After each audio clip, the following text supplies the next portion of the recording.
What's up, everyone? Welcome back to another video. Today, I thought about doing a whole series about my favorite tools that I use.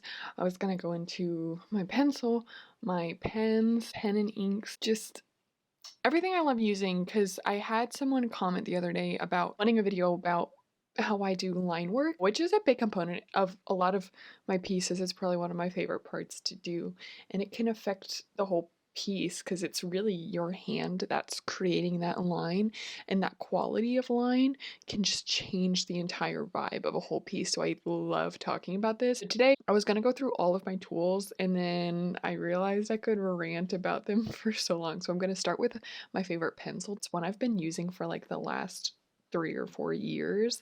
I got it at an art shop back in my hometown where I went to college. Unfortunately, it's not open anymore. So I'll put a link to the pen down below if I can find it on Amazon.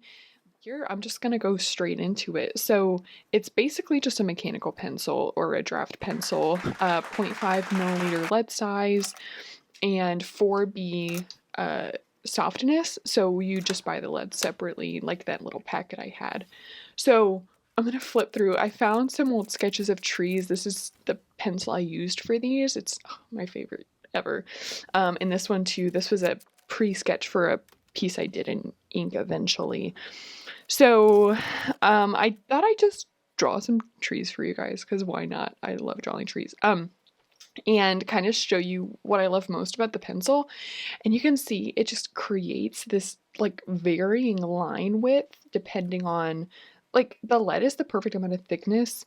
Now you can get like little sharp bits on it. If you end up like wearing down one side of it, you can get it to be pretty thick from that side that you wore down by drawing.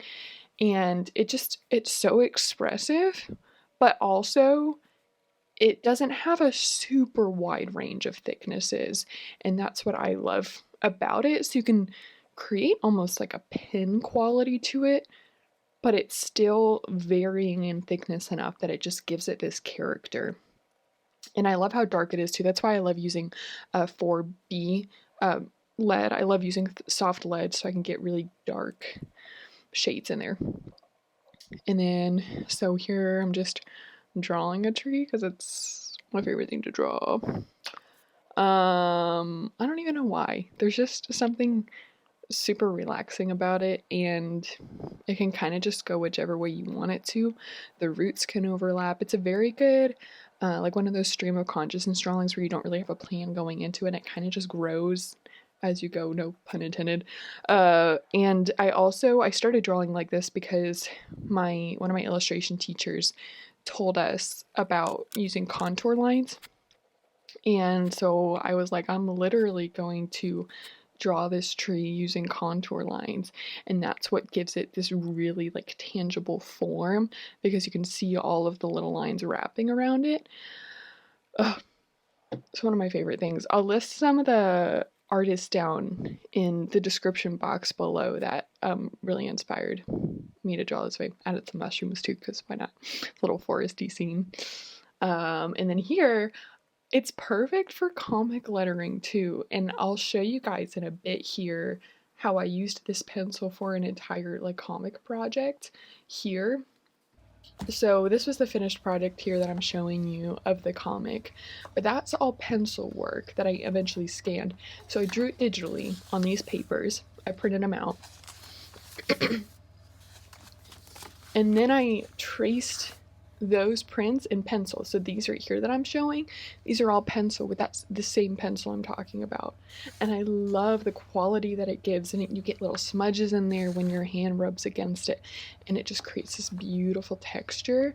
But my point for showing these is that the lettering, you can get really strong lettering from this pencil, and then that creates a cohesive look.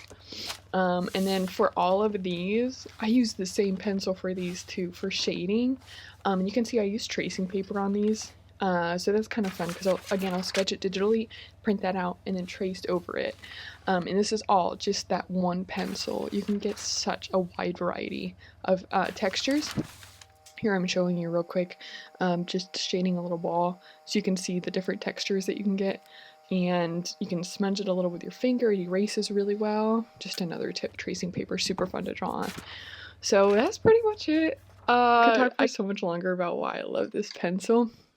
I love it because it won't ever run out, because it's not a wooden pencil, one of these or something. It's just this here.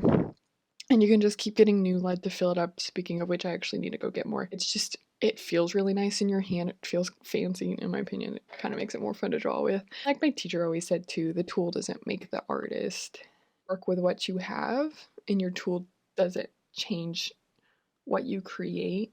You can create anything with anything pretty much. This is just one of my things, and I highly recommend it, especially if you're used to working with pretty light pencils. I recommend getting a dark lead. It really changes the feel of your piece, and you can get such bolder lines and bolder shades, and it's just, you can shade it with your fingers better, smudge it a little bit, get messy with it. 100% recommend. And also drawing trees. Go draw some trees. It's fun. Everyone needs more trees in their life. Thank you guys for watching. Again, comment more below videos that you want to see. I'll probably make this a series and go into other tools like pens, and I don't have any other pencils to use, so it's mostly just pens, but I'm excited for those videos, and I've already got a list going. Let me know if you've got any more below. Thanks for watching. Bye.